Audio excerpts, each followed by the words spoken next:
When someone says, I love my job, I've never heard a doctor say they love their job. We normally say we love our patients. But for me, it's like, I love my wife. I love my kid. I love travel. I love those things far more than I ever loved what I did professionally, even my entrepreneurial endeavors. All right, everyone. Welcome to another episode of Docs Outside the Box. I'm very excited to have Kiersten as well as Julien Saunders, creators of Rich and Regular. You guys are like on this trajectory that is very amazing, a trajectory that me and Renee are watching. We're like, let's take some notes from here. But when we started this podcast, or at least when I started the podcast about 7 years ago, the podcast was because I wanted to embrace a non-traditional lifestyle. I felt as though when I was rising up going to medical school and going to all these different things, residency, that I was making all of these sacrifices in my life. And then all of a sudden, you get to that point where you have reached the pinnacle, but then possibly you may have sacrificed relationships with family, may have sacrificed relationship with friends. You may not know exactly how to, quote unquote, live, right? Because you're not sure exactly what adulting means. So that was kind of the podcast beginning to say, okay, like, this is how you take care of your loans, and this is why it's important to, keep in contact with family and so forth. But what I notice is a lot of times it's really difficult for us to really pinpoint the reason why we wanted to kind of unplug from like this huge hospital complex. And this book, y'all, for those who are just listening, if you're on the YouTube portion of this video, I'm holding this book up called Cashing Out: Win the Wealth Game by Walking Away. This book makes it super, super easy. It delineates the reason why, we're doing what we're doing on Docs Outside the Box. But it just so happens to be coming from people who aren't physicians. So Julien and Kiersten, welcome to Docs Outside the Box. Sorry for the long intro, but y'all got me hyped like that. welcome to the Go off. Keep welcome going. to the show. Welcome to the show. So I'm sure you guys are doing your whole podcast circuit as well as book circuit with this book. I really enjoyed it, and I really think that anybody from whatever background they're from should be reading this book. I think physicians, medical students, and residents, anybody who's in a professional standpoint, from a healthcare standpoint, needs to be reading this book. You may not think that it applies to you, but it does. So I'm going to be very plain Jane about it. Why'd you guys decide to write this book? And then there is a very detailed disclaimer, caveat that you put in there about your perspective. Throw that in there. Why'd you decide to take it from that also? Well, hold on, because I don't know which disclaimer you're talking about. So probably the black one. Exactly. Yeah. We decided to write the book for a couple of reasons, several reasons. One, we've always wanted to write a book, even before we met. Like I wrote creatively. Kiersten did the same when she was a young woman. But I think more specifically, when we found the FIRE movement, like a lot of people that get caught in the rabbit hole, like we were hooked. We were like, this is it. This is the answer to, this sort of weird point of tension that we were as professionals, having reached a level of success. You got what you asked for, you got what you worked for, but you could just sense that something wasn't right. And there were several other things going on there. And so we found the FIRE movement, and we started sharing this information with stuff like, are you seeing this? Like, this is amazing what these people are able to do. I never thought about it this way. Shared it with everybody, blogs, podcasts, you name it. And it was just like, for a second, we thought like maybe the algorithm was broken or something, like, or maybe like, did we get shadow banned? And then we would like post something ratchet, and then all of a sudden it was like, oh my God, that's hilarious. So that's because that's what happens with us. Me and Renee, we put stuff out, and if it's like, I love you, we're gonna make this relationship work. Let's pay off our debt. No views. And then we put out like, yo, I can't stand you. Like, we should get a divorce. At that 10,000 views, and all these brands are contacting. Like, come on, y'all. It's crazy. It was crazy. So we were like, this is interesting as marketers. We were like, this is really interesting, not just from a digital and social media perspective, but just from a cultural perspective. Like, why is it that people aren't actually interested in these things? And what we realized is that people didn't see themselves in those stories. They didn't hear themselves in those podcasts. They didn't hear their stories or their versions of that, right? So if I'm talking to my friends, I'm from Brooklyn, New York. I'm from Brooklyn, yeah. Oh, Dr. Renee, she's from East New York. Small world. Okay. Yeah. I'm from Flatbush, and she's from Houston, outside of Houston. H-Town. Okay. But like, if I'm showing them, a story of a couple who saved half their income, invested, into the stock market or got into real estate or digital entrepreneurship or any version of those things. And then I end the story and say, and now they live on a ranch in Vermont. Like, it's great. Like, life is great. They're like, yeah, I don't want to do, like, I'm not doing that. You know what I'm saying? And so there was just a lot of people like not seeing themselves. And so for us, it was one, part passion, then two, just kind of realizing that this is a really interesting marketing challenge, one that we really wanted to help solve for. Because at the time there was no Black voices within the movement. And the last thing I'll say is we just figured out that we needed to address or find a different use case for the FIRE movement, which was different from what so many of the other existing voices and platforms have. So there's, for lack of a better word, we're all about, improving quality of life or lifestyle optimization or just hacking your way through life. That's great.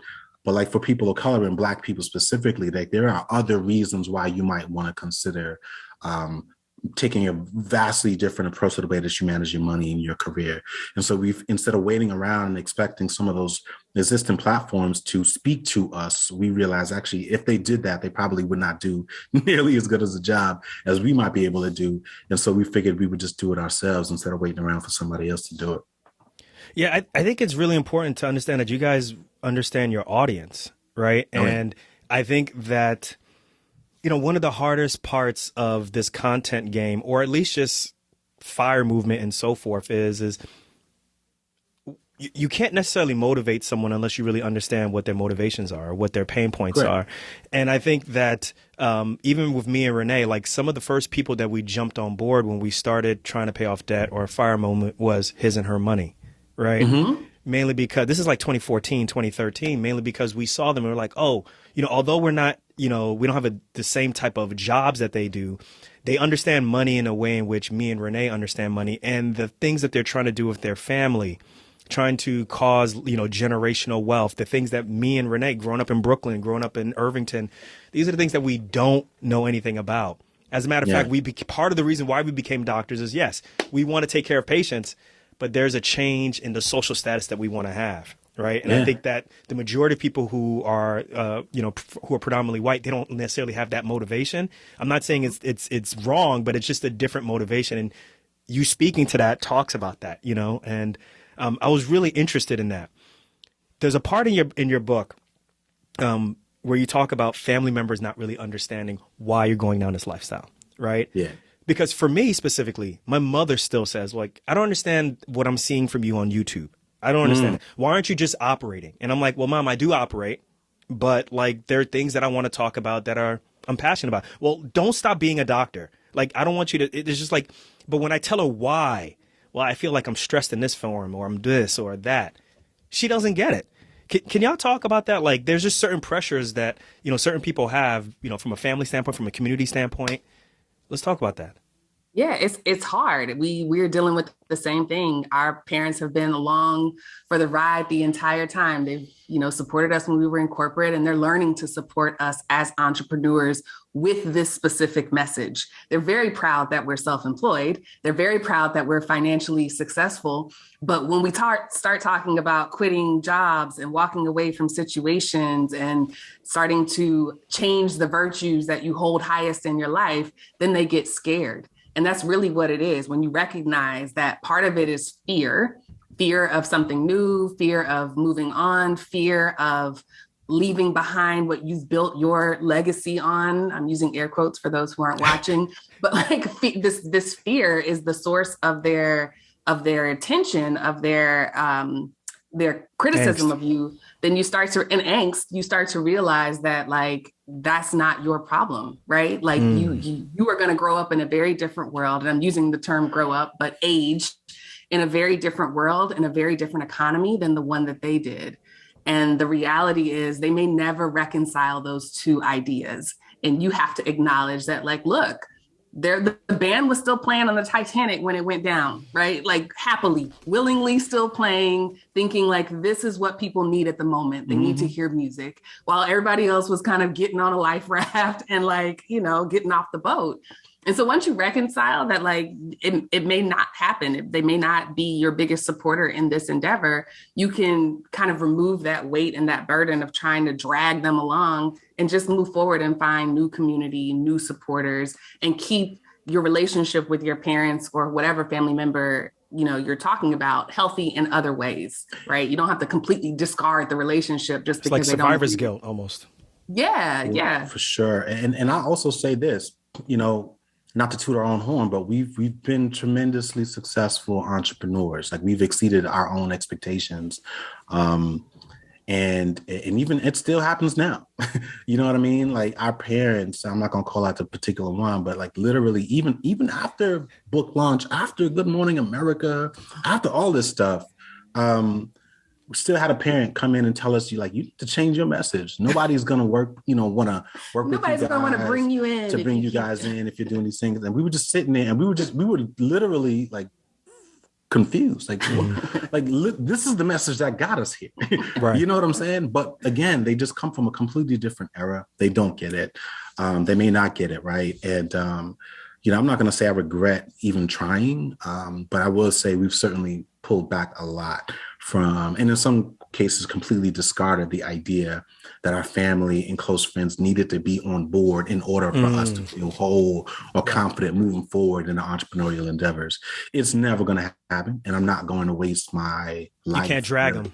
You can't. It's too heavy. Yeah, it's not that. One of the examples we use all the time is around, rock climbing. I've literally never done rock climbing, but like it's so much as this is so deeply cultural and tied to like social norms too. But like, it's a lot easier to rock climb when you don't have someone on your back, or when you don't have someone holding onto your foot. And some of the times we do it to ourselves. We like lock ourselves to our families and our cousins and all these people. And we say, because if I climb, I've got to sort of lift. We all eat. We all eat. We got to lift as we climb. And what we're actually showing people, especially those of us who are high earners and have sort of broken barriers, is like, there are other ways to do this, right? You can get to the top. You can afford to buy some rope when you get up there.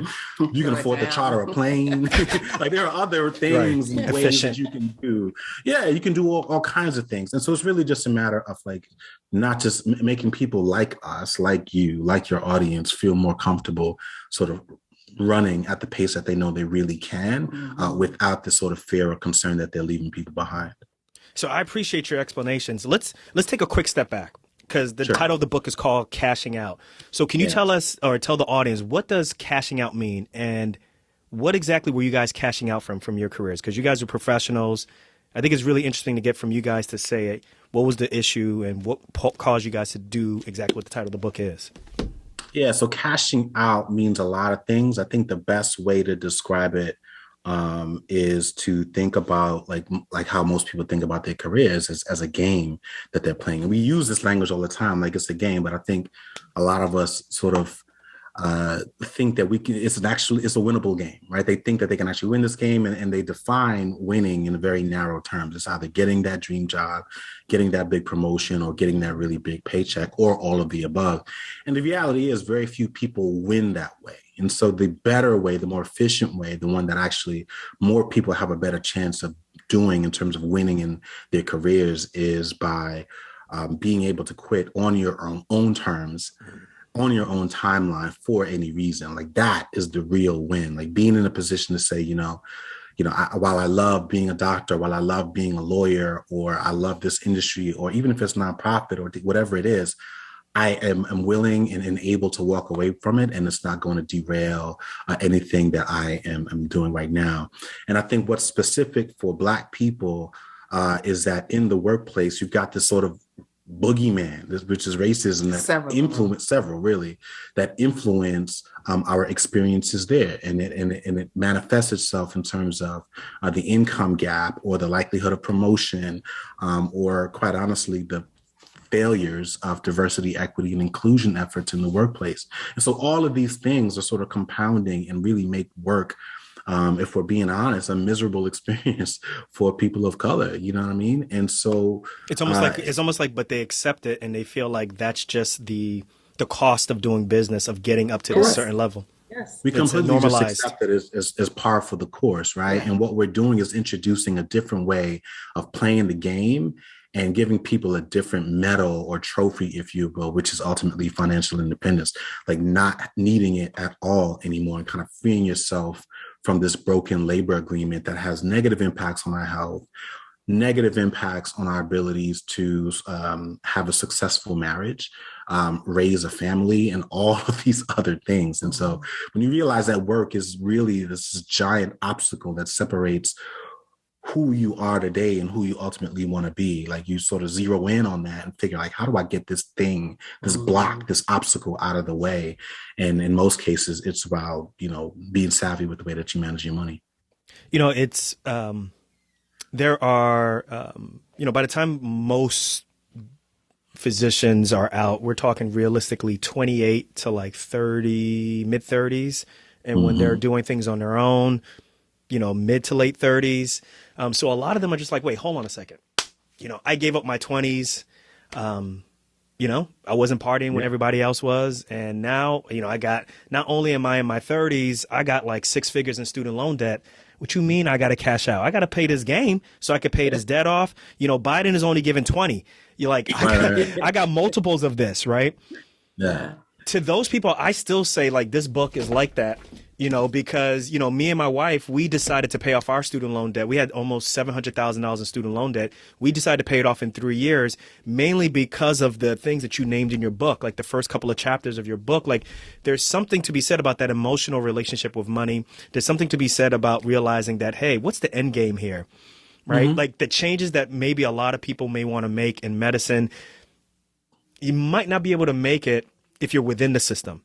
And being able to come out of the system and make some of the changes that you want to have, such as doing a health fair or maybe such as changing the healthcare in your community. And low key, shout out to the doctors that you guys gave props to in the beginning, because, that's really amazing what those doctors did for your family, right? Very important to set up that type of buy-in for them. That's the type of relationship that we have. But if you have like 50 patients you got to see in a day, exactly. Right? Like, how are you supposed to have that type of relationship with your patients? And oftentimes, like, you're not, like, it's like fighting City Hall. And the best way to do that is to remove that financial motivation and just say, hey, I'm going to have to do this my own way. It's going to be difficult, but at least I'm going to have the change that I want to have. And that's why, just from the get-go, this book really jumped out at me. I was like, oh, I get what they're trying to say. And although they're not speaking, they're not giving examples of what happens in medicine, this is extremely parallel to what happens in medicine. And I really appreciated that. Yeah, I think there's just a universal theme throughout the book of beginning things with the end in mind. And we're taught that for school. We're taught that for, all of our various certifications and loops that we have to jump through to get the job. But when it comes to the career, we're taught that is the end. Like, you build your identity around like this thing. And we don't have enough role models, specifically in communities of color, that show what's at the end of a successful career. I can probably think of, maybe 5, 10 people who have successfully retired that are Black, right? They weren't kicked out because of ageism. They weren't sick and had to leave. The company didn't shut down. Like, they actually picked a date, saved, and retired successfully, and have been doing so for the last 20 years, been living off of retirement, not, they've been living off of their savings. And so there's a huge gap in the stories that we've all heard. If you are, in your 40s and your late 30s, there's a gap in the stories that we've heard and the examples that we've seen around what is life after work. And the premise of cashing out is to get you to start to think about that early at the beginning of your career, even in the middle of your career, so that you can use your time at work more wisely and your money, can work harder than you can. That concept of stealth wealth that you talked about, and particularly lifestyle creep, it's a big issue in the medical world, mainly because they're so used to, like I said, we're delaying stuff like crazy. That nice car that you wanted to get in your 20s, now that you've been able to go from like making maybe $40,000 a year, so now you want to, you're making 6 figures, you want to get that nice car or you want to get that nice house. But then you realize that, wait, hold on. All of these hours that I'm working, that paycheck that I get is only paying for those type of lifestyle moves. So yeah, you do like for me to drive to work in park. Right. And I can't, you buy a sports car, you can only go 60 miles per hour and it's parking in the parking lot and I'm working 15 hours. It's like, come on guys, like, look, what are we doing here? And yes, we do to see the same thing where we see 70-year-olds who are working, and it's just like, dude, you're 70. Like, why are you still operating at this age? Like, your hands are like this. Because he has to. They'll give you the excuse. I love it. It's like, yeah, son, no, I'm not believing that. Yeah. Right? I'm not believing that. That lifestyle creep is a powerful thing. It is. It is. It's something that we struggled with in the beginning because we had to learn what made sense to cut from the budget. Listen, I know car people. I come from a family of car people. If cars are your thing, by all means, spend aggressively on the thing that you love, but it means that you have to cut somewhere else to make it fit, right? You still need to put your savings goals and your investing goals ahead of that.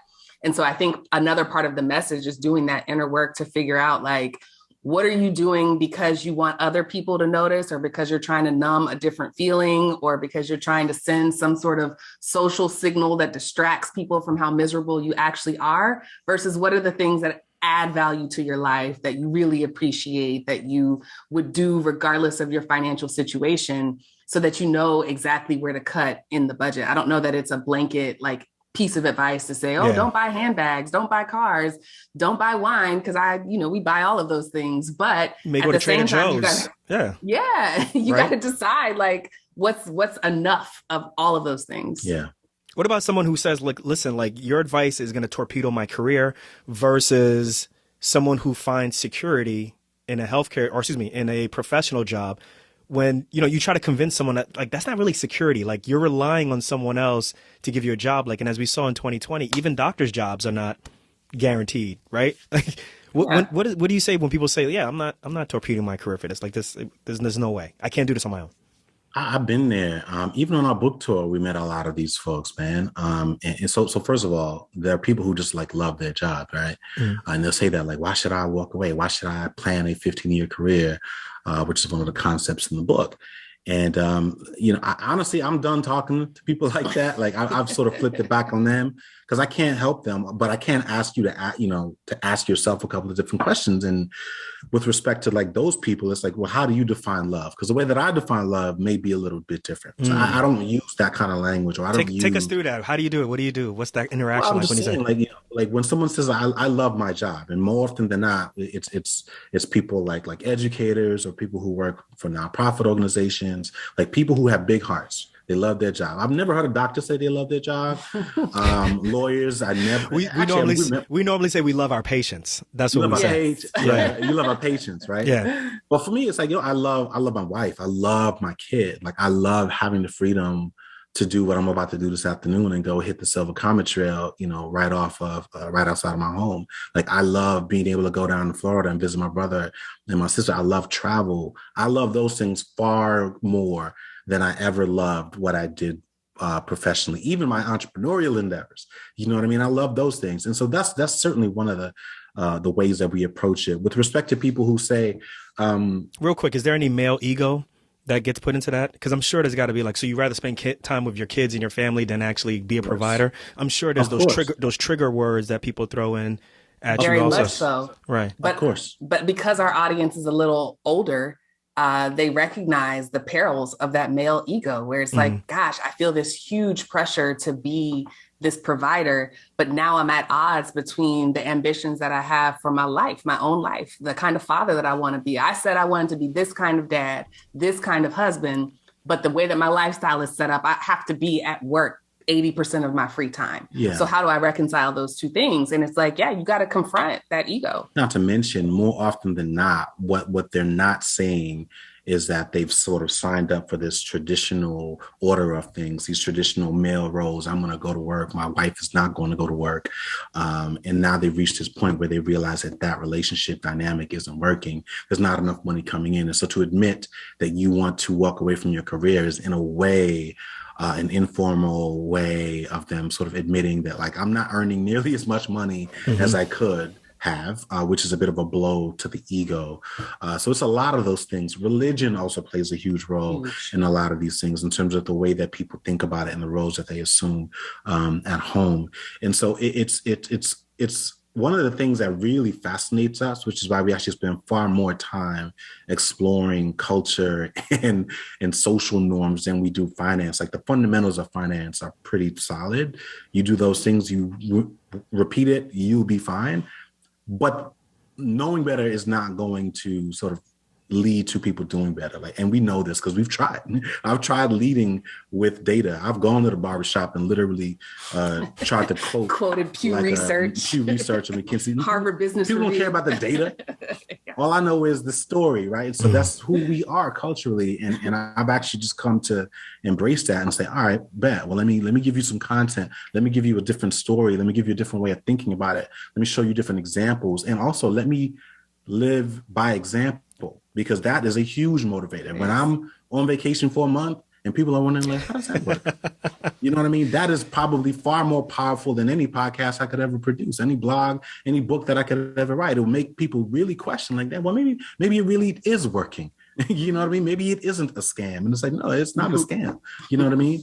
But again, there's so many things, man. Gosh, I mean, technological illiteracy is one of the things that also influences this stuff. Like it's so deep, man. So Yeah. Kiersten, what about the women who come to you and say, well, listen, like my career can only be this length. First of all, there's not too many of us women up here. There's that glass ceiling that I got to worry about. Then if I want to have kids, that's a couple of years possibly away that I'm not contributing to my 401k, that possibly I may not get that promotion because I might get passed over for that. And now you're telling me 15 years, like I need more time, sis. Like, there's a study that just came out that showed that when physicians are looking for their first job, there's a gap in the salary that they ask for. It's a really big gap, right? So if you have a male family doc and then you have a woman family doc, like the gap in their salary is wide. And then as you stretch that over 20 years, it gets closer and closer, but it never comes, to zero.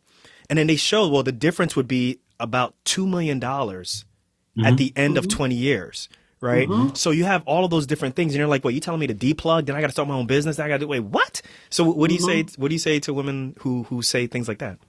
Yeah, women are having a hard time with this too. It's not just male ego. There's a lot of deprogramming and conditioning and socializing that women have taken on themselves, a lot of internalized oppression. And to your point, to need more time is to sign up to make less money, right? There's a similar study that looks at women's professional earnings over a lifetime because of the wage gap between Black women and white males. And you basically leave $1 million on the table. I believe it. For the same work, right? And oftentimes more work, to be completely honest. And so confronting that while also confronting, to your point, like what virtues we hold highest in terms of being needy or needed and being, someone who relies on a man to take care of us or relies on all of this stuff it's hard to get the message through. Like, no, you can do this. You can do this with a partner. You can do this on your own. You can do this. All it requires is that you recognize that the virtues that run through your head all day, every day aren't necessarily ones that you picked. They were given to you your whole life by well-meaning adults and men and women in your life that have always told you to play it safe. Yeah. Keep quiet, keep your head down, keep working, keep doing this. And it's like, actually, no, your best bet is to bet on yourself, is to try and do something on your own. Yeah. And there's also just a lot of prestige in these titles, right? Like, and so, you work, and especially, you talked about our parents not being on board. A lot of it is tied to that. Like everybody wants to have a doctor in the family. And so now here you are finally getting there. And now you're talking about wanting to leave. It's very similar to me. Like, what do you mean you want to start rapping? It's like, Mom, I'm not rapping. Not rapping. You know what I mean? It's like, but actually I can make, some people make more money doing some of these things, but there is not the prestige is not associated with any of those things yet. And so as a result, there's a lot of conflict and rejection and sort of internal rejection too. People are like, nah, I get into places or I have access or community tied to these things that I value. If I get rid of that, then who am I? What circle do I exist in? And they can't really see themselves in that. So this is what I meant by the technological illiteracy thing. And I was specifically referring to the creator economy, right? Because it's a huge marketplace that anyone can essentially jump into.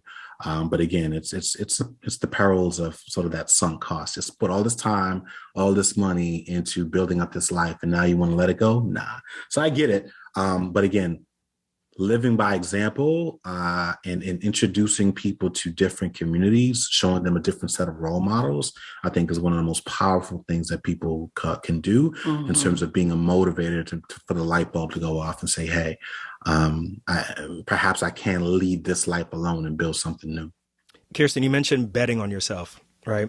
When did you guys realize, okay, you know what, we can start betting on ourselves? Is that with real estate property, or is that the combination of the real estate property and then the content that you were putting out with Rich and Regular? When did that start saying, yeah, we need to deplug cash out from corporate into this creator economy that you're mentioning? Yeah, we had already, when we found the FIRE movement, I was originally reluctant, but I eventually got on board. And we knew then that we had a plan to opt out of the workforce earlier than the standard timeline. But we both ended up leaving early. His circumstances were very different than mine. He was experiencing a toxic environment at work. And with me, it was really just recognizing the gap in development in our relationship that came from one person, me being at work all day, and him really enjoying the world. Like, he had the nerve to be happy after he quit. And after 18 months of me coming home and complaining about, ridiculous office drama, which sounds like reality television to someone who's not in it. Like, so much of our relationship had been built on us being in the same environment and being able to connect on that. Like, oh my God, it's almost like you guys were feeding each other, and then once he deplugged out, it's like, what? Who am I here to talk to now? Exactly. And I was watching how he was finding things that he was passionate about. Blood pressure going down, blood glucose levels going down. Exercising, like not even that, but it was like little things, like when you're caught up in the grind, at least for me, like personal development goals, like would just always just be left out there. It's like, it's fine. And they would just roll over to the next year. And it was like, man, I was able to catch up on years of things that I wanted to learn, refine, and get really, really good at in very short periods of time. And on top of that, I was able to use that to create income, so the combination of the two was really interesting. And it was like, yo, this is really wild. And I'm really glad I did this. I mean, several times a year, I just reflect back on walking away and being so grateful that I had the courage to do it. Because that was the trigger for me.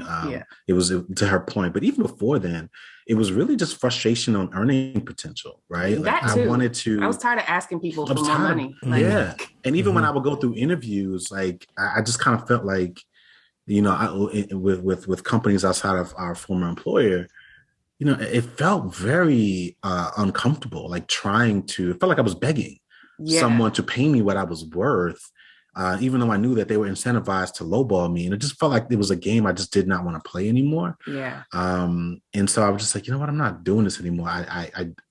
If I believe that I am the person that I've described on LinkedIn, then I... Right? That's true. It's a good point. Yeah. Spirited leader. Yeah. You said you're a visionary, results oriented, all the buzzwords, then right? And that's what we did. And it was like, all right, we'll bet. And I've won more awards. Yeah, and I'm not saying that to brag, but those things used to be important to me as an employer. I wanted to win the department award. I wanted to get the promotion. I wanted to get all those things. And as the title suggests of our book, is like I had to walk away to get those things. And now the respect that is granted to me from these same people and their cohorts, this is complete 180, right? Like they wouldn't give me the time of day when I was an employee, but now as an entrepreneur, now with someone who has social status and who has, all of these things that they perceive, like I'm not fighting. I mean, I laugh at the amount of money that I really, really wish that they would give me as a bump to my base salary, because I get that now respectfully for like a video, a tweet, respectfully. And again, I'm not saying that to brag. I'm saying that to inspire people to say, this is the world that we're living in right now, 2022. And so you owe it to yourself to bet on yourself, to at least see what else is going on, what else you can do with your skill sets or interests or hobbies or whatever. Because you will get tired, you will face some obstacles, you will have some health challenges, your family, all those things are coming if they're not already happening. And you really just don't want to be in a position where you have one sole source of income and you haven't had the time to hone any of your skills or build a network that allows you to continue to build wealth. Yeah. The They are videos. more than what you do for a living, right? Like we're watching, I'm so grateful that we're alive in a time where we get to watch some of the greatest of all times leave the game, right? We watch Serena, GOAT across the board, leave. Why? Because it's too much for her. She can't do the things that she wants to do while meeting the obligations of her professional career. Right. And that feels like a valid response where it's like, okay, well, this chapter of like working for somebody is done. I'm going to move on to the next chapter in the book. But we haven't been taught to look at our lives that way, where it's like, that's a fairly recent occurrence too, right? Like most of those athletes were like pushed off, like you got to leave, like you too old, get out of here. Yeah. Yeah. Versus they're like, I'm going to play one more year. You guys get one more year. We'll make it a whole farewell year to prepare everybody. And then I'm done. And I just think we need more examples of that, like more examples of people who are planning their exits, who are beginning with the end in mind. Even the young ones, Naomi Osaka, planning breaks, planning different, mental health care, like planning their self-care and recognizing that the professional demands are a huge part of why they're there to begin with, like why their mental health is where it is to begin with. Now, you mentioned the videos. Really interested in this because I think your videos were revolutionary and different, right? Like what made you decide, okay, let's talk about money over dinner. Actually, not even just dinner, just creating dinner. Like where did that idea come from? And like, what was like your initial, what was that discussion like? Because I'm sure people are like, man, this ain't gonna work. Like, are we sure we really want to do this? And then when you see the final product, take us through that. So the idea really just came out of me trying to and you're a cook, by the way, right? Like you have culinary skills. Yeah. And so I used to cook professionally, but it was really about again, trying to have a huge impact on the culture. And as I was at home, working from home and looking at my own habits and even thinking about most people who just work from home, that may have television on in the background, there are certain things that you would just have on and you're not even watching. I mean, it's just on, right? For some people, it's ESPN and they literally just have Stephen A. Smith or whoever just like constantly talking. For financial nerds, it might be CNBC and you're always seeing and watching the tickers and seeing what's breaking news or the news or something like that. Or travel TV or food TV. And I was just thinking, I was like, wow, like, what if people watched or could learn about money that way, like super casual. Like it's not, I'm going to like sit down and commit to finishing this book, or I'm going to take this workshop, or I'm going to, take this course or something like that. What if it was like totally just casual? And so we started thinking about like what the big levers that have really sort of pushed the culture forward. And we started using examples like the impact that LeVar Burton had on literacy rates in terms of what he did with Reading Rainbow. Or you think about what Neil deGrasse Tyson is doing with Cosmos and a lot of the content that he creates that makes people interested in science that wouldn't normally be interested in science. And so, or Alex Trebek. Or Alex Trebek in terms of like being one of the few, or Jeopardy, regardless of whether Trebek is hosting it or not, like just getting people to think and try to remember. It was like, wow, like imagine if we learned about money this way, right? If it was actually fun and engaging and super casual and what they call sort of edutainment. And so that was really it. I was like, people will watch food TV all day. Yeah. I was like, Bruce, let's figure out a way to integrate that with food and financial lessons and career. And so that's really where the idea sort of came from. And then as I started thinking about the term money on the table, I was like, oh, that's actually pretty dope. So I sent that note over to the lawyer, like, let's go ahead and get this trademark situation popped up, which we were able to secure, thankfully. That's a big deal. But it's been great. I listen, I'm in my big age now. So I appreciate you calling it that, because I think it was groundbreaking work. What did I say? One of the biggest compliments is the idea has been ripped several times. I've seen it. Yep. I've seen it. I've seen it ripped by big media brands and not giving us the credibility that it deserves. And that's fine, because I understand that the internet and that game is very similar to the music industry. It's a little shady and wild, but we're willing to play that game. And so now we have We have a production deal. We have a partner who is, I believe, in the process of pitching it to a couple of networks. And so imagine one of our favorite shows on Hulu is Taste the Nation by Padma Lakshmi. I would love to do something like that, or United Shades of America on CNN with W. Kamau Bell. And so these are this is the approach. I firmly believe that. So you're literally thinking bigger. Oh, absolutely. We're in the process of doing it right now. I firmly believe that will have, if we are able to do that, that will have significantly greater impact on getting this message out there than anything else that we could ever do. Because that is how people learn. That's how people learn. It's the truth. People say, I wasn't taught this. And it's like, you overheard thousands of conversations your whole life about money. Correct. Whether it was there or not there. That's a really good how point. You learned. Correct. Yeah. So now I'm going to have a conversation that is actually helpful and useful in front of you that you can just play, right? You don't have to take, I'm not preaching. You get to see a sermon instead of hearing one. You just get to listen. Correct. And it'll eventually start to take over the old thoughts where it's like, oh, you know what? Maybe I don't need that thing. Let me invest that money instead. It's the Grey's Anatomy effect, right? You got a bunch of people who feel like they understand. How many people signed up for med school after Grey's Anatomy? Right? A lot. Yep. A lot of people jumped in. A lot of, people thought, okay, well, a lot of people went into surgery. A lot of people went into medical school, obviously, with those thoughts in mind. Correct. You cannot create mass change without mass media, right? And so if you really do want to impact people, you have to start figuring out. Where are you coming up with these terms, man? That's a dope term. Okay. All right. Yeah, but you have to be able to tap into these other ways and play those games and learn those games. And so that's where we are. We started with our blog. We've grown from the blog to the podcast, which is sponsored by Success Magazine. We have the video series, which we've had individual sponsors and pieced it together.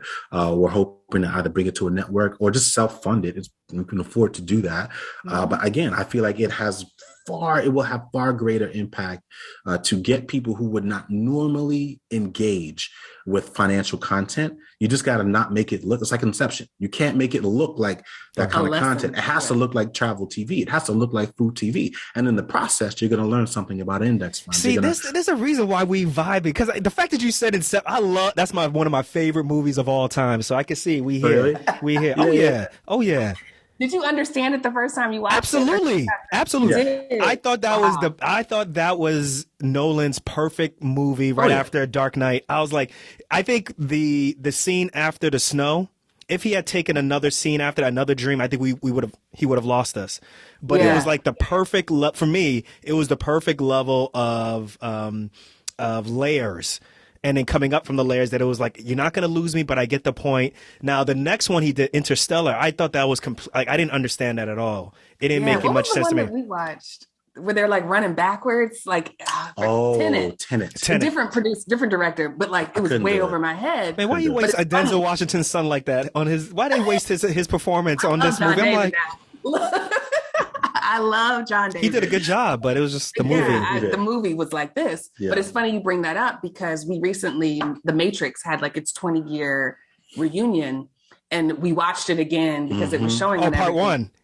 Yeah, the original. Okay. And I remember when it came out, I did not understand it. I didn't understand the hype. But if I would be a totally different person. I would have bought Bitcoin in 2009 for pennies. Like I would have understood what it was saying to me, right? But you talked about Bitcoin in your book, though. We did. Y'all dissed it. This is a hindsight like fantasy. Like, man, if I had understood the Matrix when it came out, I would have chosen different career path, made different financial decisions, been totally different in terms of tech literacy, because I would have understood what the movie was trying to teach. And then when I think about like Inception, where I didn't get it the first time, but I did get it the second time. And it's like, it kind of changed things. It shifted the way I think about my mental health. It shifted the way I think about subconscious and meditation and like how powerful the brains are. And now it's like, when you look at media and television, to Julian's point, it's like, what are they trying to tell us? What time is it on the world clock? Like what, that phrase, like art imitates life. It's like, where are we in this moment? And I think we're going to see a drastic shift in like what people think of when they think of superheroes, what people think of when they think of emergencies and challenges, like the stories that are being portrayed in movies and in content is not like it's not neutral like at all. And so it's a little bit of a rant, but I thought it was important to bring it up. I get exactly what you're saying. There's like these networks and these movie studios, like there's only a certain audience or a certain amount of audience that they can reach, right? After a while, they're going to have to rely on you to create the content that can reach the audience that they're going after. Only you know what they want, right? Which is why when you created this video series, like it hit, right? It's the reason why Earn Your Leisure, that podcast, can do so well, is like they're able to take certain business topics and make it, easy to listen, easy to digest from a certain demographic that other large companies or corporations can't reach. Yes. And I think that is the key with this book, is just understanding that we each and all, we have a certain talent that, maybe more so we can't not yet see ourselves on a really larger scale doing it. But there's something that we bring to the table that can be monetizable. And nobody knows bodies like doctors. Right. Like nobody. If you want ABC to create the content, that's how you end up with a Grey's Anatomy, which is far different from the actual reality of what people are doing. And so like doctors, lawyers should absolutely be looking at content as the next phase of their career, because that's the way. Preach. Keep going. Preach. That's what's Keep going to going. happen. Preach. It's a content economy. There was a time where the U.S. had an agricultural economy and everybody knew how to farm, right? Mm-hmm. And then we switched to an industrial economy and everybody understood factories and productivity and, always optimizing. And now we're in a game of content, right? We're in the game where people want to be entertained. They don't want to learn nothing. They don't want to sit in classrooms. They want to consume content and then go act and experiment and then create content based off of what they learn from the content that's the economy that we're in. It's growing rapidly. Everybody needs it. Aziz Ansari makes the joke where he has a stand-up on Netflix where he's like, content, man, you got to get that content. Like it's right, man. Right. Like the content.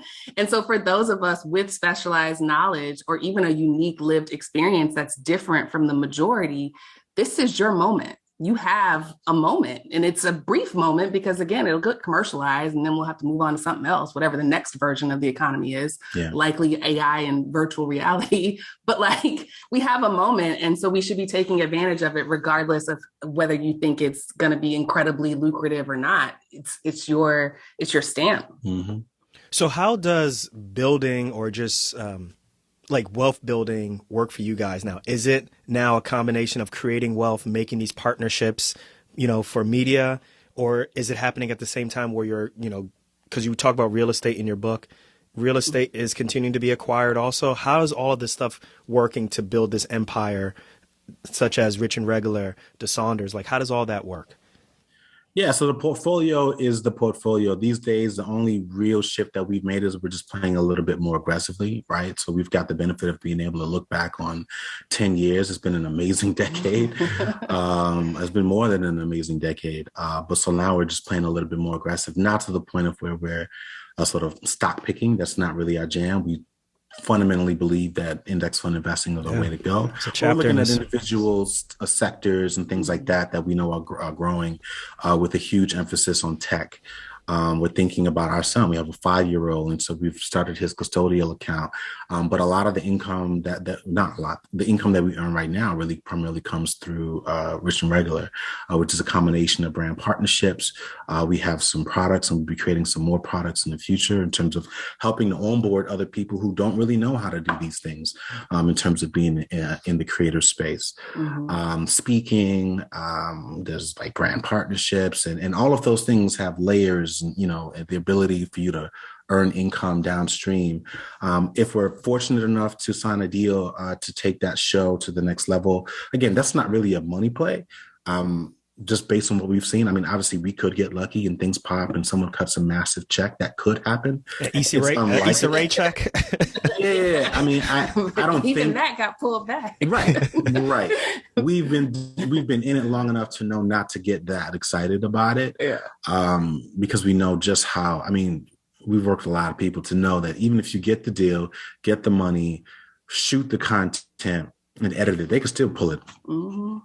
They could still shelve it. They could still throw it, at the 3:00 in the morning, slot just to check the box, And so like, it's no guarantees. But it's really around media. Like when we think about Rich and Regular as a whole, it's about media. It's a media content company. We create content. We partner with brands. We think of ourselves as a front door. So if you want to reach Black professionals, you got to come through this front door, right? Like, and again, it's no disrespect to other platforms, but like you used the example before, but it's like, yo, if you want to work with them, like they have a way of sort of reaching people, like our ability to communicate ideas, the freedom in which we can do it, the creativity. These are things that companies pay top dollar for to agencies, and that we can do at a fraction of the cost, and it's still really lucrative for us. And so, it's fun. So, which is really important, right? Like money on the table is actually fun to produce. It's fun to be a part of. Obviously, the travel can be a little difficult because we have a son. But now that he's older, it's really just a matter of bringing him on. But the exponential gain he's gaining from seeing mom and dad create content on their own terms, or create an empire on their own terms, or just whatever it may be on their own terms. Like you can't quantify that. Imagine what's the next step for him now. It's going to be amazing.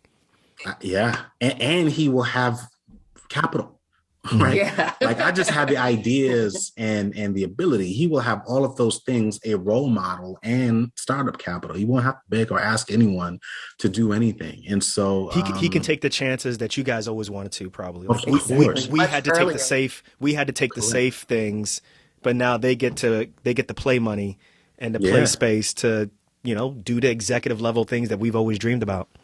Correct. Yes. And that's exactly what I think of when going back to your original question about friends and family. It's like, I think about him. I think about the opportunities that I can create for him. And if not him, then his little cousins, like all the little kids in my family, what we can do for them because we kept going, right? Yeah. Because we have extra and because we can set them up now so that in 20 years, that money has just been working the whole time. And it's like, yeah, you can go where you want to go live in Europe for a year. Yeah. Go for it. Like, try it. I love it. Those are not options that were given to us. No. Like you do study abroad, you better come back at the end of the semester. You better hope you get a scholarship, a grant. Right. So true. So true. Right. Well, listen, Julien and Kiersten Saunders, authors of Cashing Out, creators of Rich and Regular. I really want to tell you that I appreciate you guys for writing this book. Appreciate your content. You guys are almost like the North Star for me and Renee. So just want to say that, we are inspired by the stuff that you're creating. And I hope, and I definitely know that the folks who are listening to the show can kind of take some of the lessons from your professional corporate experience that you've listed in this book and apply it to the medical world also. So we're going to put links to everything that you mentioned in the show notes. Definitely this book, definitely all your YouTube and podcast content. And once again, I just want to say thank you very much for your time. And I'm really excited to see what's the next phase for you guys. And if you need someone to kind of a gaffer or someone with camera, I'm your guy. All right, I got you guys. Please. I can tell you got the dope set up. Yeah, like, yeah, man. Y'all see this? I was really just thinking that. I got the cosign from you guys. All right. I was like, we should do an episode on doctors. Like, I have so many questions for you. Yeah. Oh yeah. So we kind of afterwards. We're kind of doing something similar, but we're focusing on like you said, on doctors and other professionals who are just like, I want to spend this money, and it's just like, you sure you want to spend this money? Or I want to make this change. I want to be a part of this diversity. And it's like, but they only taken one, and there's only so much change that you're going to be able to make. And if you make that change, they're going to shelve it anyway. So listen, so if that one comes from a lower cost of living area where they can do the job that you want to do for less money, it's like you out of luck. Yeah. Speak on it. Like yeah. Speak on it. No, but we appreciate you, man, and thank you for having us. And hopefully we can collab again in the future. Absolutely. Thank you for your time. We'll catch you guys on the next one, everyone. Thank you. Make sure everybody check out the show notes, the links that are in there for Rich and Regular. They're dope. You guys are going to learn a lot. And once again, thank you guys for your time. Thank you. Thank you, bro.